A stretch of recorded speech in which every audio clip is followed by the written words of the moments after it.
Welcome to The Explainer. Today, we're diving into one of the biggest experiments in all of finance, a bank with no bankers, a central bank run entirely by code.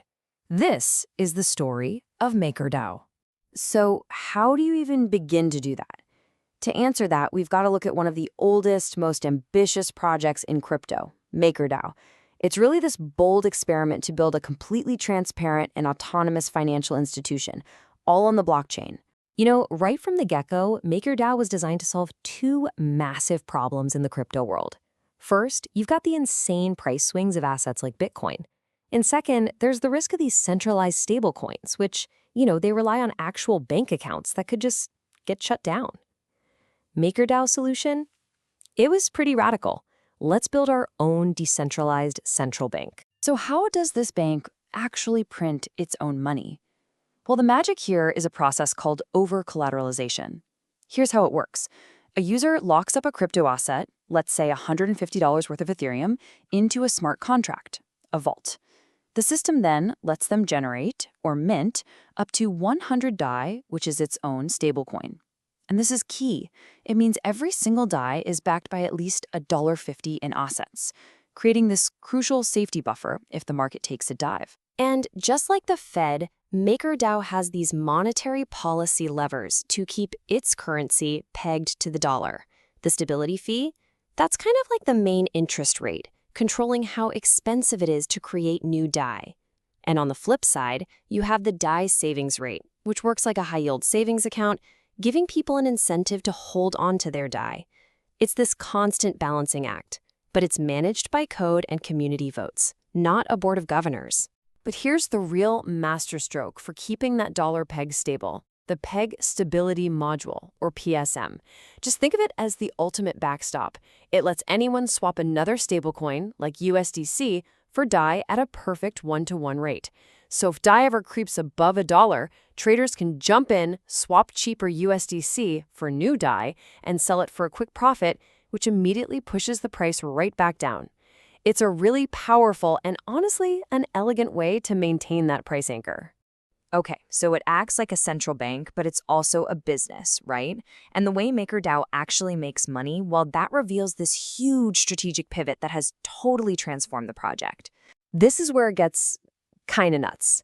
The protocol is on track to generate over $1.6 billion in annualized profit. For a decentralized protocol to be pulling in that kind of sustainable income, it's practically unheard of in this space. So, the big question is, where is all that money coming from? And the answer lies in this complete reinvention of its business model. The majority of its income, a full 58%, it's not coming from crypto loans anymore. No, it's coming from real-world assets, or RWAs. MakerDAO has been quietly taking its massive balance sheet and investing it in traditional stuff like U.S. government bonds, earning stable, predictable yield from the very financial world it was built to disrupt. And this pivot? It's turned MakerDAO into a true hybrid financial institution. I mean, we're talking over $6.5 billion in assets under management. Its health isn't just tied to the crazy crypto markets anymore. Now, it's deeply connected to the global economy itself. But you know what happens when you have this kind of success and profitability? It paints a massive target on your back. Right now, MakerDAO finds itself fighting a war for stablecoin dominance against two very different and very powerful competitors. So let's look at the battlefields. You've basically got three main players, each with a totally different philosophy. You have the regulated bank, which is USDC, playing by the old school rules. Then you have the on-chain hedge fund, Athena's USDE, playing a completely new high-risk game. And then caught right in the middle is our protagonist, MakerDAO, the decentralized central bank. So the first opponent is the big incumbent, USDC. It's an absolute behemoth. It's backed by real dollars, U.S. treasuries, it's fully audited, fully regulated. Its entire pitch is safety and compliance, which makes it the go-to choice for big institutions. Then you've got your second opponent, who is kind of the wild card, Athena's USDE. It's not really backed by collateral in the way we usually think about it. Instead, it uses this super complex derivative strategy to hold its peg, and it uses the profits from that to offer absolutely insane yields to its users.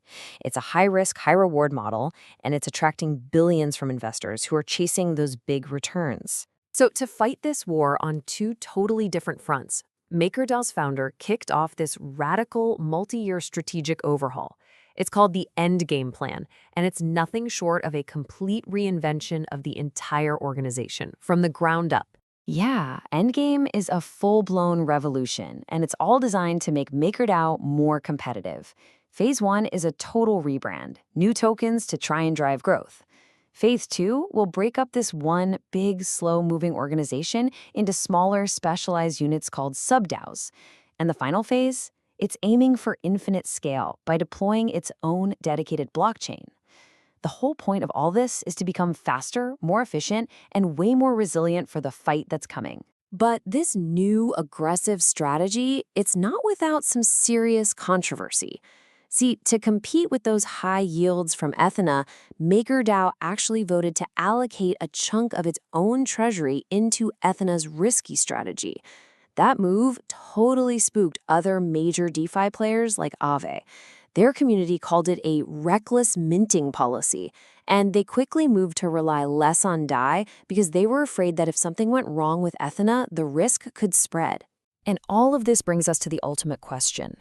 MakerDAO started with this pure, decentralized ideal, but to survive, to grow, it has embraced the tools and the risks of traditional finance. It's building this bridge between two completely different worlds. But in doing so, it's opening itself up to immense pressure from regulators, from competitors, and from the very complexity it tried to escape. Whether this decentralized dream can survive its collision with reality, well, that's something that will define the future not just for MakerDAO, but for all of DeFi.